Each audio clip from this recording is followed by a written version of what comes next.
This is the Dallas Morning News.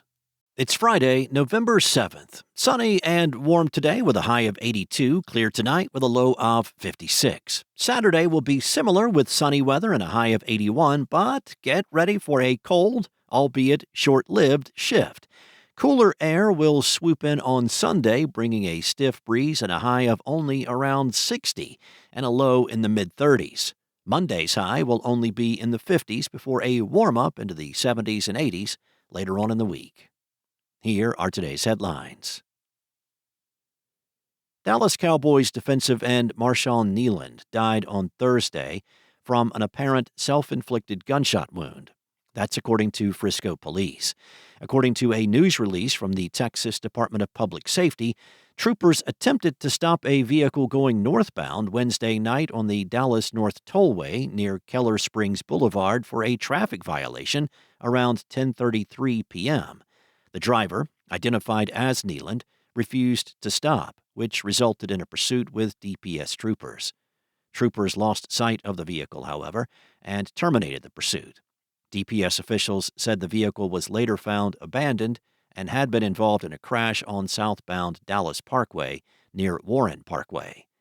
The car was found less than a mile from the Star, the Cowboys' practice facility in Frisco. Frisco police received initial reports indicating that a male subject, later identified as Kneeland, fled the scene on foot. DPS aircraft and troopers with assistance from Frisco Police Canine and drone units searched the immediate area and found Kneeland dead from an apparent self-inflicted gunshot wound. Marshawn Kneeland was 24. In other news, the Federal Aviation Administration is planning on reducing flights at DFW International Airport, Dallas Love Field, and a swath of other major U.S. airports in an unprecedented move as the ongoing government shutdown wreaks havoc on the aviation sector. That's according to documents viewed by the Dallas Morning News. The plan to cut 10% of flights in high-volume markets first made news on Wednesday. Still, few official details are known about how it will affect airports and airlines. A 10% cut in flights at DFW could mean 96 fewer departing flights or more than 13,000 fewer seats. Including takeoffs and departures, DFW handles roughly 1,800 flights per day, and Love Field has about 200 departures per day. Love Field could see cuts of 20 flights a day, or roughly 3,000 seats.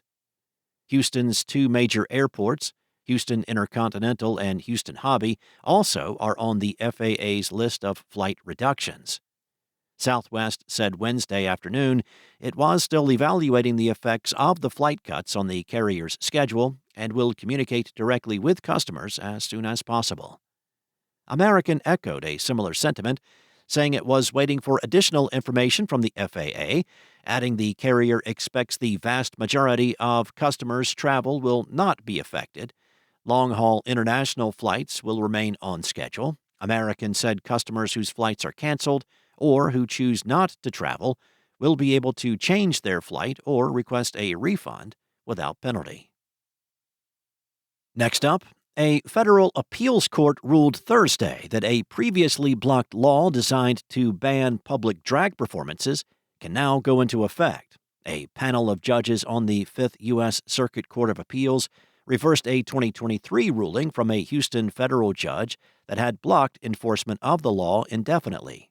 In a divided ruling, the court found that the plaintiffs, LGBTQ pride organizations, and drag performers largely failed to prove that the law would adversely affect them. The law at the center of the suit, 2023's Senate Bill 12, prohibits public sexual performances in front of minors. The bill's author and supporters have said that the bill would effectively ban all drag performances in public or in the presence of minors. And a joint committee of Dallas City Council members voted unanimously Thursday to shelve a proposal that would have reimbursed the city for allowing police officers to help enforce federal immigration laws, an idea that faced strong opposition from most council members and the police chief. The nearly 6-hour meeting included additional remarks from Chief Daniel Como explaining his reasoning for turning down the 287G proposal and a rundown of the program's specifics by two Immigration and Customs Enforcement officials who oversee it for other agencies. The meeting, at times tense as federal officials pitched the program and fielded questions, marked the latest chapter in a debate sparked last month when Chief Como disclosed he had rejected a $25 million offer for the city to join the program.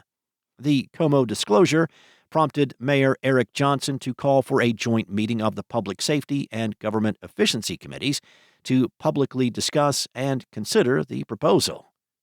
There was also one council member on Thursday to question the city's process for informing the city council of proposals like the one the chief turned down.